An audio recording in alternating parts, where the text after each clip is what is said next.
हाय, very good morning everyone. Madhya Pradesh daily current affair में आज हम बात करेंगे 11 फरवरी की सभी महत्वपूर्ण खबरों के बारे में। तो आइए देखते हैं। हमारा पहला क्वेश्चन है, मध्य प्रदेश में सबसे पहले जल जीवन मिशन, ये जल जीवन मिशन की शुरुआत कहाँ की गई है? तो देखिए, ये इंदौर जिले के सांवेर विधानसभा क्षेत्र के अंदर मध्य प्रदेश में सबसे पहले जल जीवन मिशन की शुरुआत की गई है। इसका सही आंसर है सांवेर विधानसभा क्षेत्र। अब इसके बारे में जान लेते हैं।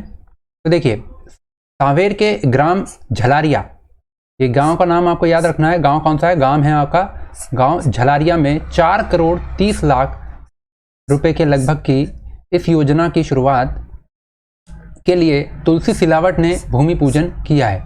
ठीक है, जो कि हमारे जल संसाधन मंत्री हैं। पॉइंट क्लियर है?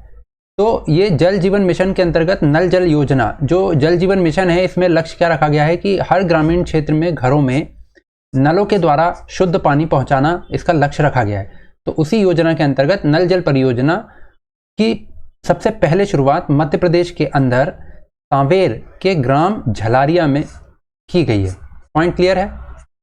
चलिए, इसके बाद हम नेक्स्ट देखेंगे। तो देखिए, इसमें सांवेर ऐसा पहला क्षेत्र हो चुका है विधानसभा का जहां पर इस योजना की शुरुआत की गई है मध्य प्रदेश के अंदर। ठीक है, तो आप ये याद रखेंगे, सांवेर एक इंपॉर्टेंट न्यूज़ बन जाता है, क्योंकि किसी योजना की शुरुआत कहाँ हुई है सबसे पहले, ये इंपॉर्टेंट फैक्ट होता है।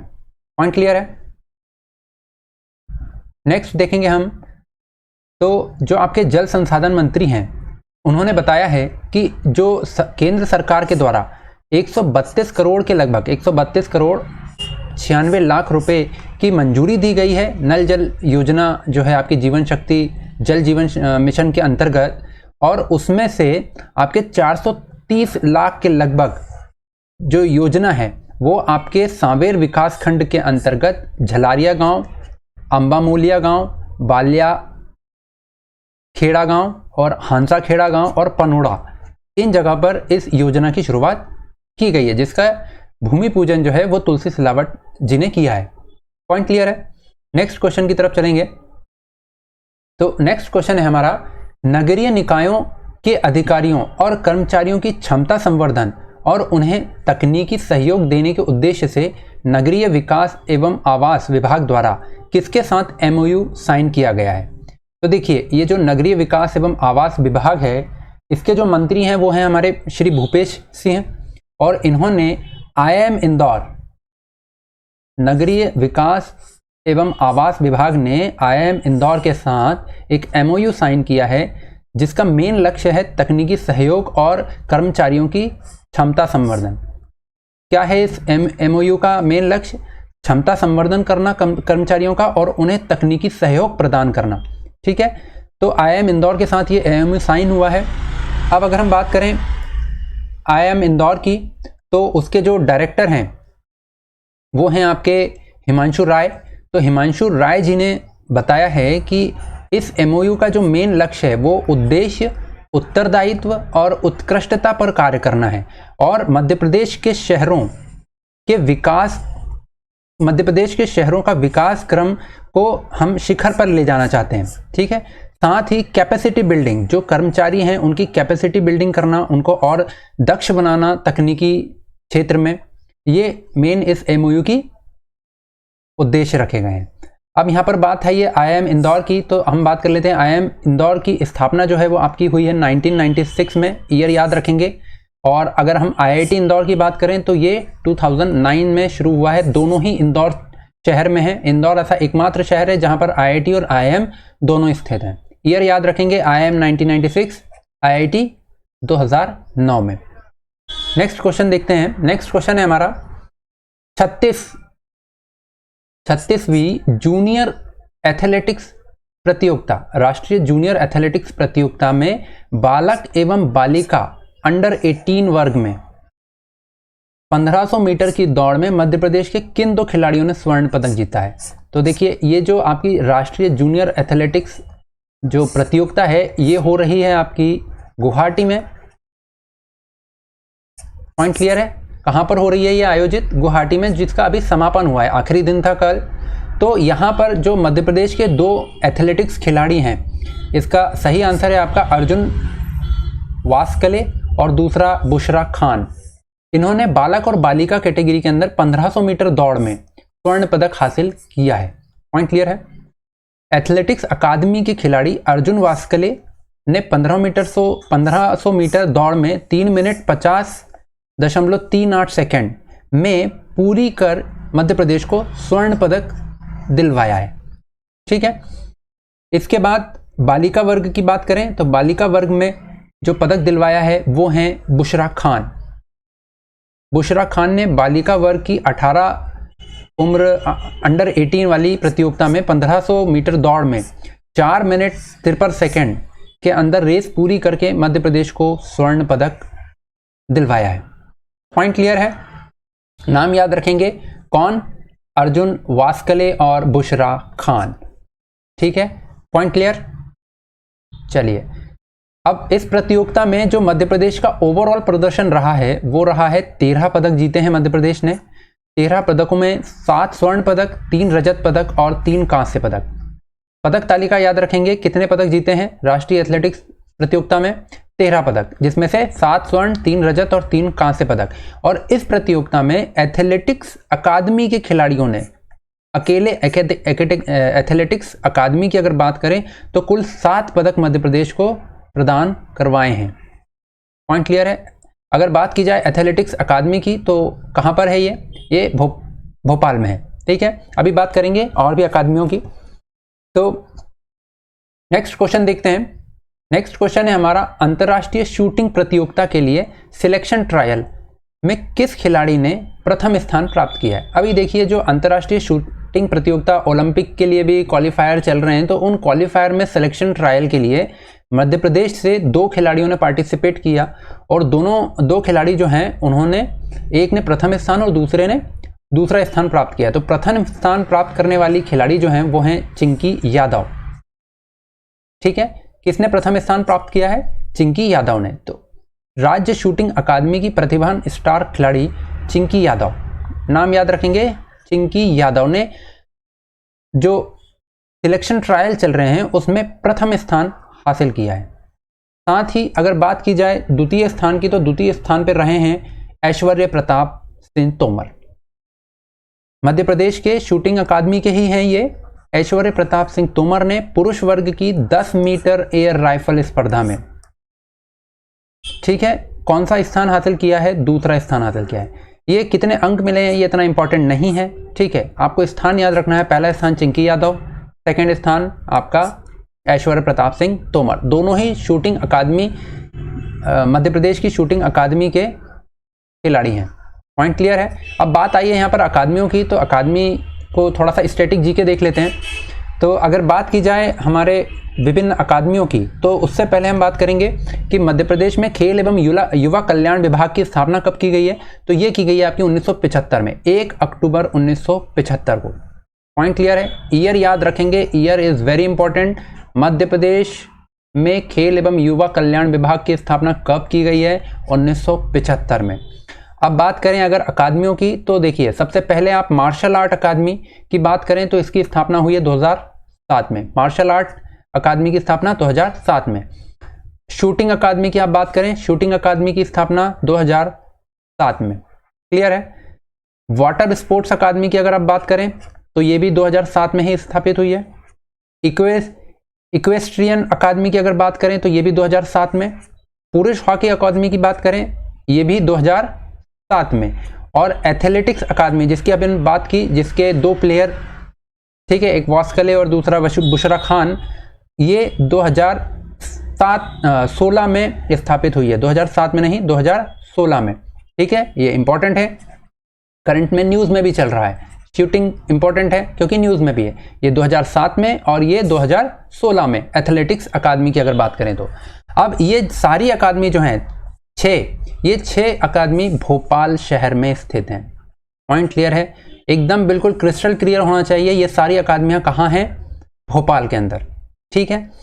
अब बात करें अगर ग्वालियर की, तो ग्वालियर में 2 अकादमी हैं। एक तो आपकी महिला अकादमी, महिला हॉकी टीम, महिला हॉकी अकादमी कहाँ है? जिसकी स्थापना 2006 में की गई है, ये ग्वालियर में स्थित है। अब देखिए, आप अगर पुरुष के साथ कंपैरिजन करेंगे तो पुरुष हॉकी अकादमी जो है वो 1 साल बाद भोपाल में खोली गई है। महिला हॉकी अकादमी जो है 2006 में ही ग्वालियर में स्थापित की गई थी। दूसरी बात करें तो दूसरी अकादमी आपकी आती है बैडमिंटन अकादमी। बैडमिंटन अकादमी जो है वो भी ग्वालियर में है, जिसकी स्थापना 2010 में की गई है। पॉइंट क्लियर है। के बाद बात करें अगर जबलपुर की, तो जबलपुर में आपकी एक अकादमी है तीरंदाजी अकादमी, जो कि बहुत ज़्यादा फेमस है मध्य प्रदेश में। ठीक है, इसकी स्थापना हुई है 2013 में। पॉइंट क्लियर है। तीरंदाजी अकादमी कहाँ है? जबलपुर के अंदर 2013 में इसकी स्थापना हुई है। इसके बाद मलखंब अकादमी की अगर बात करें तो मलखंब अकादमी है आपकी उज्जैन शहर में, जो 2018 में, सबसे रिसेंट अकादमी यही खोली गई है 2018 में। ठीक है, अगर बात की जाए मलखंब की, तो मलखंब से रिलेटेड एक पुरस्कार दिया जाता है, एक सम्मान प्रदान किया जाता है। आप मुझे कमेंट में बताएं कि वो कौन सा होता है। ठीक है, इसके बाद नेक्स्ट हम स्विमिंग अकादमी की बात करें तो स्विमिंग अकादमी जो है वो आपकी होशंगाबाद में 2008 में स्थापित हुई थी। पॉइंट क्लियर है। होशंगाबाद जो है वो आपके नर्मदा नदी के किनारे बसा हुआ है, तो वहीं पर स्विमिंग अकादमी 2008 में स्थापित की गई है। लास्ट अगर हम बात करें तो क्रिकेट अकादमी, क्रिकेट अकादमी थोड़ा सा कंफ्यूजिंग है, शिवपुर के अंदर खोली गई है। बिल्कुल भी डाउट नहीं रखेंगे, क्योंकि क्या होता है नॉर्मली सोचा नहीं जाता है कि शिवपुर में क्रिकेट अकादमी हो सकती है। ज़्यादातर ध्यान जाता है या तो इंदौर, भोपाल या ग्वालियर का। लेकिन आपको याद रखना है क्रिकेट अकादमी कहाँ खोली गई है, 2016 में आपके शिवपुर में खोली गई है। ठीक है, ये थोड़ा सा इंपॉर्टेंट फैक्ट हो जाता है, क्योंकि ये लीग से थोड़ा सा अलग हटके है। नेक्स्ट बात की जाए, अगले क्वेश्चन की तरफ चलते हैं। तो अगला क्वेश्चन है हमारा जल अभिषेक कार्यक्रम, जिसकी शुरुआत 11 फरवरी को होनी है। इस जल अभिषेक कार्यक्रम में जल संरचनाओं का वर्चुअल लोकार्पण किया जाएगा। तो ये लोकार्पण किसके द्वारा किया जाना है? ये लोकार्पण जो है ये आपका किया जाना है श्री राजनाथ सिंह, जो कि हमारे रक्षा मंत्री हैं। इनके द्वारा इस कार्यक्रम का शुभारंभ किया जाएगा, लोकार्पण किया जाएगा जल संरचनाओं का, जो मध्य प्रदेश में निर्मित हुई हैं। ठीक है, तो बात करते हैं इस कार्यक्रम का वर्चुअल लोकार्पण मिंटो हॉल भोपाल में किया जाना है 11 फरवरी को। ठीक है, अब बात की जाए अगर इस योजना में जल संरचनाओं की, तो जो टोटल योजनाएं हैं वो योजनाएं बनाई गई हैं 57,653 जल संरचनाओं का विकास हुआ है मध्य प्रदेश के अंदर पिछले 1-2 सालों में, और खर्चा जो हुआ है वो 2073 करोड़ 72 लाख रुपए का। ठीक है, व्यय आपको याद रखना है, जो इकोनॉमिक्स से रिलेटेड फैक्ट है तो उसमें ये डेटा काम आता है कि लगभग 2000 करोड़ रुपए की लागत लगाई गई है इस संरचना के विकास के लिए, जल संरचनाओं के विकास के लिए, और 57,653 टोटल जल संरचनाओं का विकास किया गया है, जिसके अंतर्गत तालाब, सार्वजनिक कूप, प्राचीन बावड़ियां की मरम्मत करना, स्टॉप डैम, चेक डैम, ये सब शामिल हैं। अब ये जो संरचनाएं पूरी बनाई गई हैं, ये 2 योजनाओं के अंतर्गत इनका विकास हुआ है। एक आपका पंचायत एवं ग्रामीण विकास विभाग के अंतर्गत कुछ योजनाओं का विकास हुआ है, और दूसरा आपका प्रधानमंत्री कृषि सिंचाई योजना के अंतर्गत इनका विकास हुआ है। तो अगर हम बात करें यहाँ पर, तो पंचायत एवं ग्रामीण विकास विभाग ने रोजगार गारंटी योजना जो है मध्य प्रदेश में चलती है, उसके अंतर्गत 1835 करोड़ रुपए से अधिक लागत की योजनाओं का विकास किया है, जिसके अंतर्गत स्टॉप डैम, चेक डैम, व्यक्तिगत कपिल धारा कूप मतलब कुएं, सार्वजनिक कूप, परकोलेशन टैंक सिंचाई के जो काम में आते हैं, हितग्राही मूलक खेत तालाब, जो खेतों में तालाब बनाने की योजना है, सामुदायिक खेत तालाब, जब कुछ आसपास के खेत वाले मिलकर और खेत में तालाब का निर्माण करते हैं, या नवीन तालाब, किसी नए तालाब का निर्माण करने के लिए, इत्यादि जल संरचनाओं का विकास किया गया है। किसके अंतर्गत? रोजगार गारंटी योजना, जो कि पंचायत एवं ग्रामीण विकास विभाग के अंतर्गत किया गया है। अगर दूसरा बात करें प्रधानमंत्री कृषि सिंचाई योजना की, उससे पहले यहाँ पर पंचायत एवं ग्रामीण विकास विभाग की बात आई है, तो थोड़ा सा इतिहास देख लेते हैं पंचायत एवं ग्रामीण विकास विभाग का।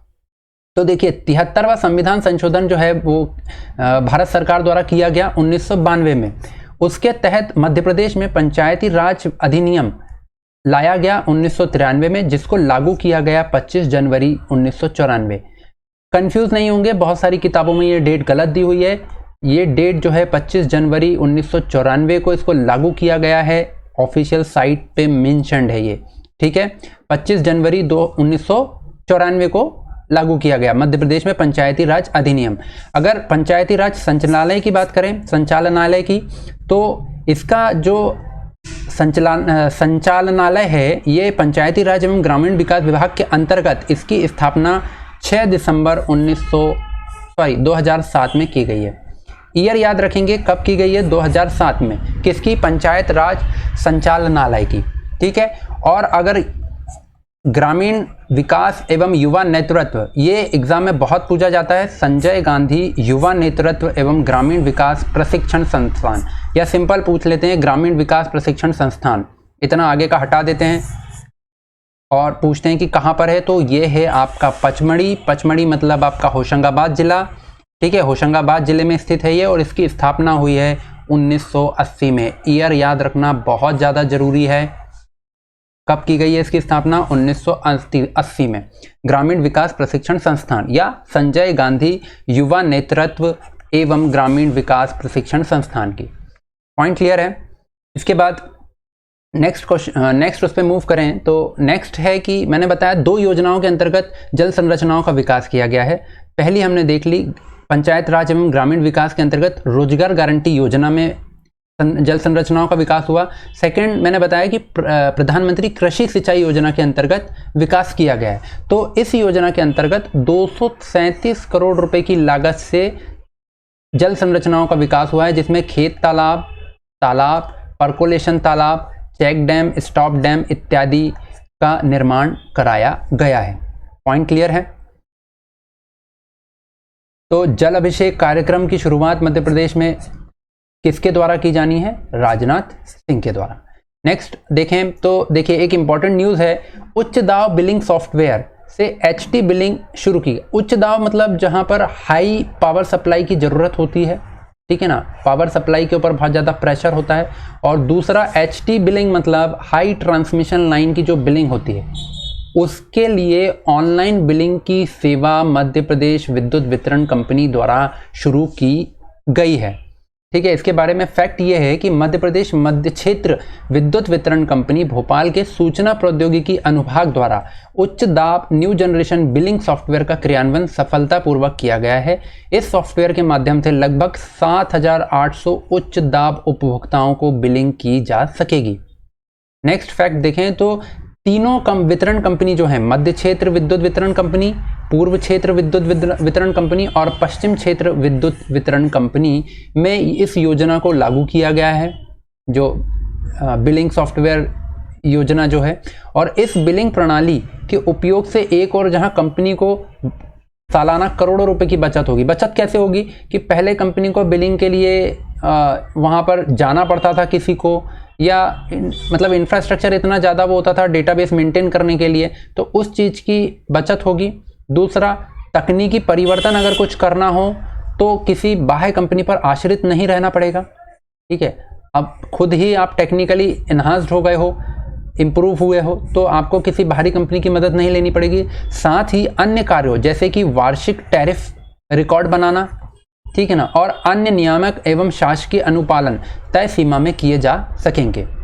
पॉइंट क्लियर है? अब बात आई है यहाँ पर आपके विद्युत वितरण वाली बात चल रही है, तो ऊर्जा मंत्री कौन है हमारे? तो ऊर्जा मंत्री है हमारे प्रद्युम्न सिंह तोमर। नाम याद रखेंगे, कौन है ऊर्जा मंत्री? प्रद्युम्न सिंह तोमर। पॉइंट क्लियर है? चलिए आज का सेशन यहीं खत्म करते हैं। Thank you.